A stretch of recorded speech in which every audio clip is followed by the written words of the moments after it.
مسجد مرد واسطے نماز دی جگہ ہے. مرد 5 وقت نماز با جماعت اذان تھی وے ون تے پڑھاوے.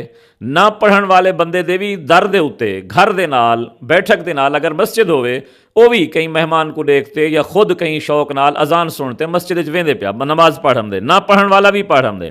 تو یہ گال معلوم تھی گئی کہ عورتیں واسطے بھی گھر دے اندر جی اساں گھر دے کمرے بنے نوں اے چولھ والا کمرہ ہے, اے بہمانے دا کمرہ ہے, اے ہال ہے, اے روٹی پکاون دا کچن ہے, ایویں اساں ایک کمرہ نماز واسطے بھی بنا چھوڑوں. تا اون دے واسطے کیا تھی سے فائدہ کہ سجا نہ پڑھن والیاں دھیری بھی نہ نماز پڑھن والیاں بھیڑی بھی نماز دے اتے ویسن ٹائم دے اتے نماز تھی پسے. نبی پاک صلی اللہ علیہ وسلم کے نے حضرت ام حمید ساعدیہ رضی اللہ تعالی عنہ آئین وہ کہ میرا دل ہدے میں تورے کٹھے نماز پڑھا.